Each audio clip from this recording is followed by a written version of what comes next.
Brian Lehrer on WNYC, and back to the budget now. We've got Democratic Congressman Gerald Nadler of Brooklyn and Manhattan. But first, listen to the Republican Budget Committee Chairman, Paul Ryan of Wisconsin, unhappy that the president's budget released yesterday excluded the big-ticket items like Social Security, Medicaid, and Medicare that the president's debt commission had proposed historic changes to. The president, in suggesting the fiscal commission, gave people like me the idea that we were going to move the ball in the right direction, that was a constructive step in the right direction. This is a punt. This doesn't even include any of the significant recommendations from the fiscal commission. House Budget Committee Chairman Paul Ryan yesterday. Congressman Gerald Nadler with us now. Hi, Congressman. Welcome back to WNYC. Good morning. Can I start right there? Was this not the president's opportunity to make history and embrace the proposals of his own deficit reduction commission if he's serious about the long-term debt? Well, first of all, there were no proposals by the President's Deficit Reduction Commission. They never adopted them. There were only recommendations by the two chairmen. But second of all, thank God the President didn't do that, because those proposals were terrible, and many of them unnecessary, and would wreck what's left of the New Deal in terms of certainly Social Security and to a large extent Medicare. I'm very glad the President didn't adopt them. Well, he could have picked and chosen from the ones that were put on the table, or recommended something along these lines. Did he, as Congressman Ryan says, punt? Well, I don't think it's fair to say he punted. Now, first of all, from my point of view, I think the president's budget was too small.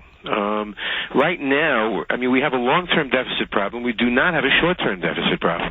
Right now, the problem is that we have very high unemployment, and we should be.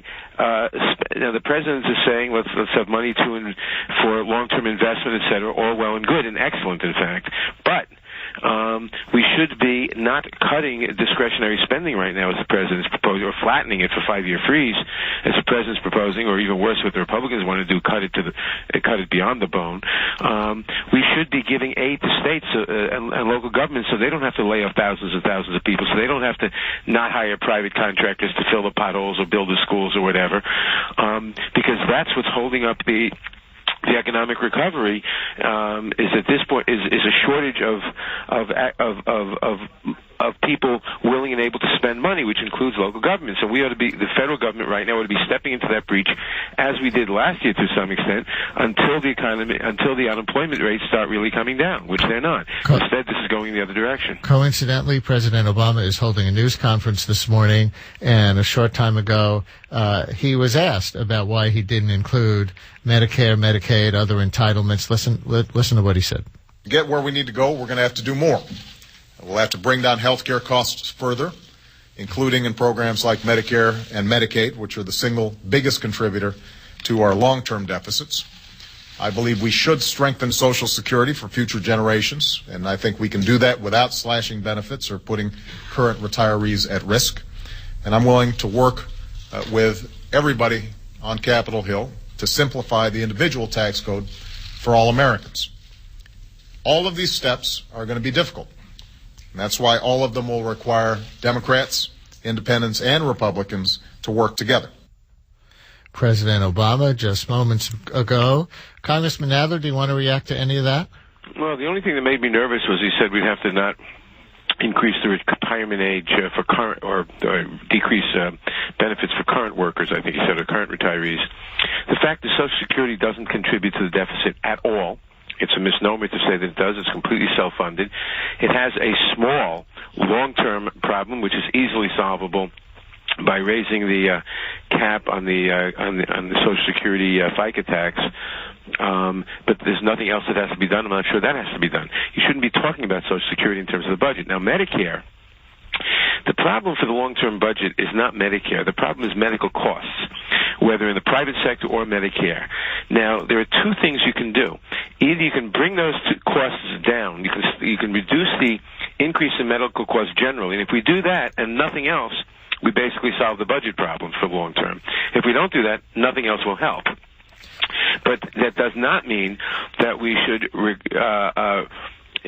change Medicare to reduce benefits and shift part of the burden of medical care from Medicare from senior citizens who are on Medicare from the government to them. That's the wrong way to go. The right way to go is to reduce costs generally by, for example, using Medicare's bargaining power to negotiate prescription drug prices.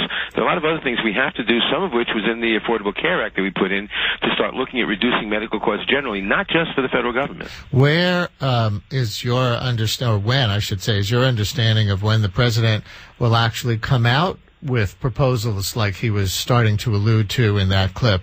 When your colleague from Staten Island and Brooklyn, Congressman Michael Grimm, Republican, was here last hour, he said, look, the Republicans are going to come out with their proposal for long-term debt reduction, Medicare, Medicaid, whatever their point of view is on it, in March. And at the moment, there's no schedule for the Democrats, and there seems to be this game of you go first, no, you go first, because whoever goes first gets a lot of political fallout.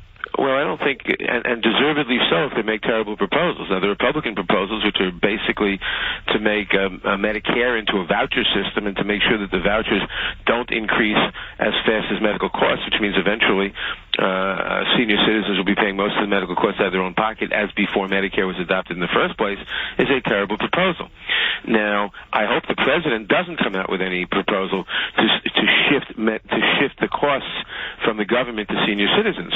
Long-term proposals to cut down medical costs generally, to bring them under control, both for Medicare, Medicaid, and the private system, that's what we are looking for. But the Deficit Reduction Commission made no such proposals. They went in entirely the wrong direction. And as I said, Social Security we shouldn't be even talking about in terms of the deficit. I have a proposal. Maybe I can enlist you and some Republicans. The president and Speaker Boehner agree to release their big deficit reduction proposals, whatever is in them, on the same day, and that ends the you go first, no, you go first game for political disadvantage. Actual things will be on the table, and then you can critique it, and Grimm can critique the other one, and everybody can... I think that's exactly wrong, because it's putting the deficit as the highest priority. The highest priority ought to be jobs, getting the unemployment rate down. At the rate we're going now, the unemployment rate at the end of next year is still going to be about 8.5%, and that's simply unacceptable. Too many, that is the official unemployment rate. The real unemployment rate is 16-17% in terms of people who've stopped looking and because they're discouraged. The first priority is to get people back to work and to get the economy moving. That by itself will reduce the deficit more than anything else. We can worry about the deficit afterwards. But you don't think you need to deal with the short-term jobs issue and the longer-term debt issue at the same time, roughly? No, I don't. I think you can wait on the deficit a year or two, and it's essential that you not start pulling back on things that are going to hurt the jobs issue. Because every time you reduce spending and you're reducing the amount of money in circulation, any of these proposals, it goes against your goal of reducing unemployment. So I put a version of that position to Congressman Grimm last hour, said you were coming on this hour, and here's a little of what he said. And I'll be happy to come on the show and talk about it and debate it with Congressman Nadler, whom I have a great respect for, but I'll tell you right now, has it completely wrong. He wants to spend more money right now. He thinks that we need to spend more money, and that's the answer to our woes. Unfortunately, that's not how anyone runs a home. That's not how anyone runs a business, and it certainly is no way to run a country. So there's the basic... federal government is not a private home, and it's not a private business. It's not even a state or a local government which must balance their budgets. The federal government has all kinds of powers that private individuals and companies, for that matter, states don't have. It prints money. It regulates the size of the money supply, among other things. And right now, everything we have learned in the last 75 or 80 years since the Great Depression is that when you have an interest rate that's essentially at zero, so you can't use interest rates to prime the pump to get economic activity up and unemployment down, the only way to do that is by investing in things that will produce jobs and getting more money in circulation. And yes, that means a temporary increase in spending. The long-term budget deficit, the biggest thing you can do for the long-term budget deficit is get unemployment down so taxes go up. I mean, there are three reasons we have a huge deficit now. Remember, a few years ago, we were debating between Gore and Bush what to do with the budget surplus. Why do we have a huge budget deficit now? Three reasons. One, the Bush tax cuts. Two wars, which we didn't fund, and which hopefully will be ended soon.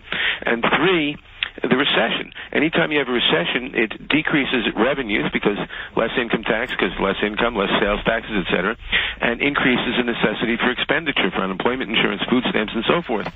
If we get more people working, then the deficit, then more income taxes come in, more sales taxes come in, less unemployment insurance goes out, the deficit will go down, will start going down. That'll be a large contributor to it, and then we can deal with the long-term problems, which are basically the cost of medical care.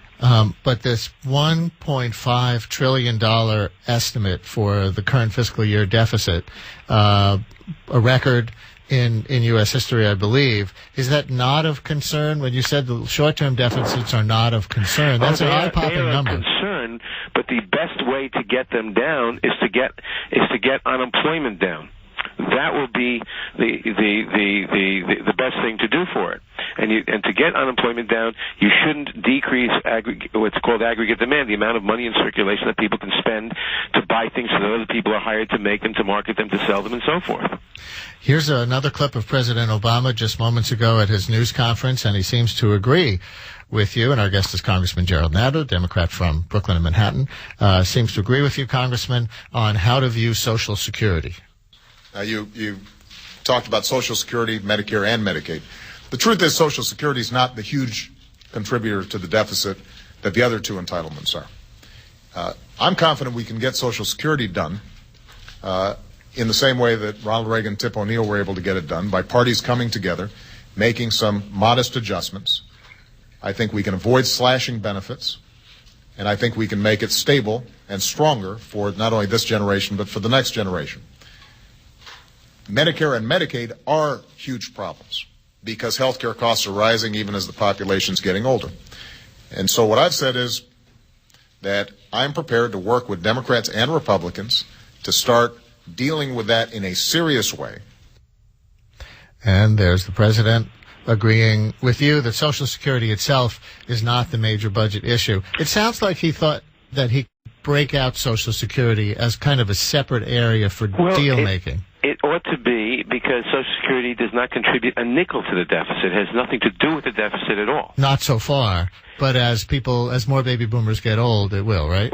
No, not at all. Not for at least 25 years. And if then. And in order all the projections you hear about Social Security running out of money in 2040 or 2037, only being able to pay 75% of the benefits and having a problem at that time, are based on the assumption that economic growth will be under 2.4% annually between now and then. Economic growth rates has averaged 3.5% since the Civil War, even counting in the Great Depression, and almost 4% in the last 20 years. Those assumptions, I believe, are wrong, but even if they're right, it's a very small, easily fixable problem by just lifting the cap on FICA taxes. Now, as for what the president did propose in his current and next fiscal year budget yesterday, would you say it disproportionately hurts the New York City area?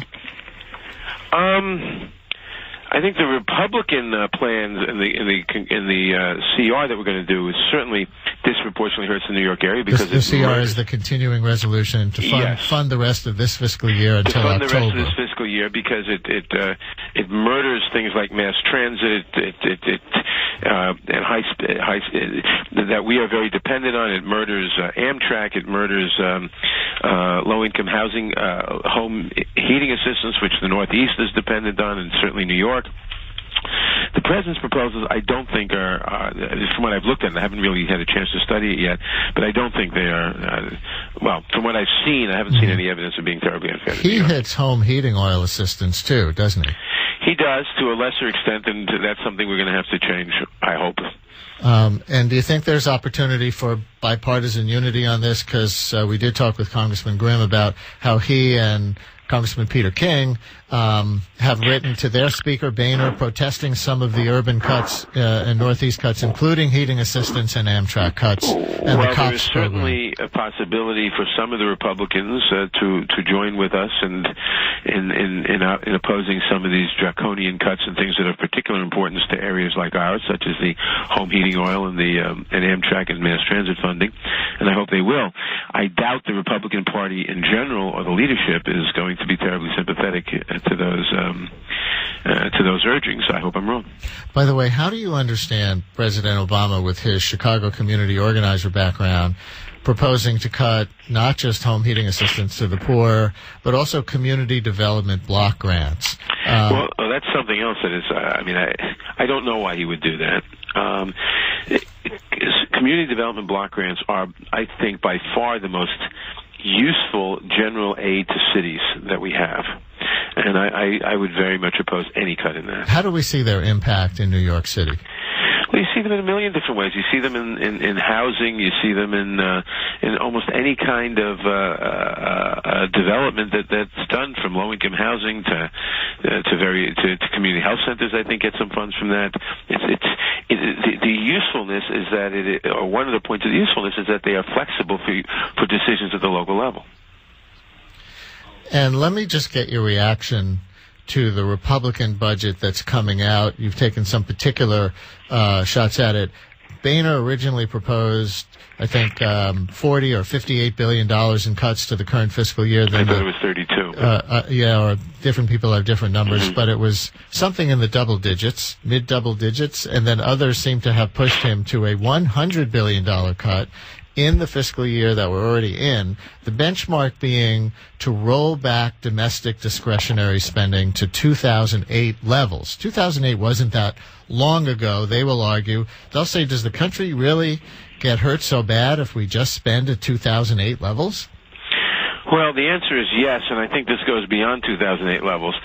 They're cutting it all from what's called non-defense discretionary spending. Total non-defense discretionary spending, which is everything you think of other than just imagine Medicare, Medicaid, Social Security, and veterans benefits, and defense. Everything else is non-defense discretionary spending. Air traffic controllers, education, housing, transportation, the public safety, police, homeland security, anything. It's all non-defense discretionary spending. And all spending. of that is only like 12% of the budget, right? The total of that is, it's about $600 billion. They want to cut $100 billion out of the $600 billion.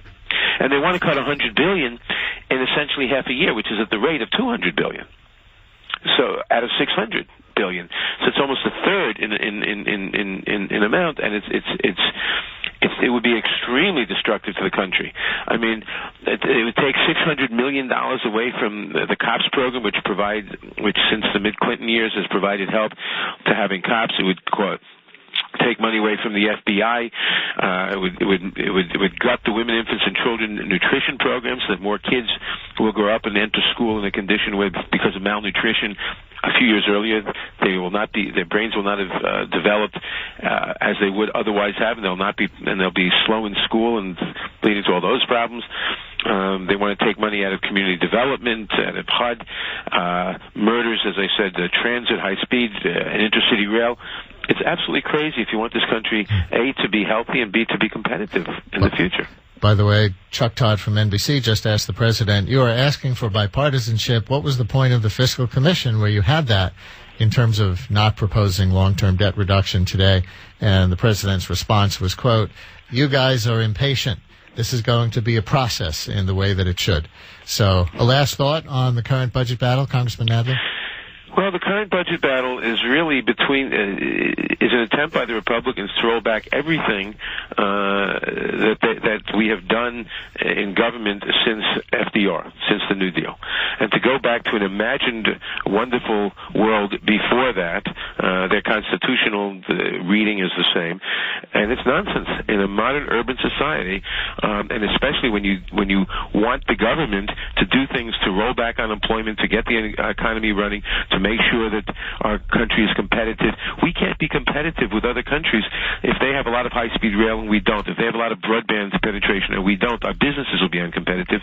We won't have the jobs. This is just nuts on their part. Our next guest standing by is former Jordanian Foreign Minister Marouane Mouasher. Do you want to just give us a quick thought on whether you're more enthused and inspired by what's going on in the Middle East right now, or more concerned with respect to U.S. interests? Well, you can't not to be inspired when a country rises up and throws out a tyrannical government. Now, it's the beginning of a revolution. If you study revolutions, you know that you don't know what's going to happen. Things could get very good or very bad or anything in between. We don't know. In the Russian Revolution in 1917, they threw out the Tsar.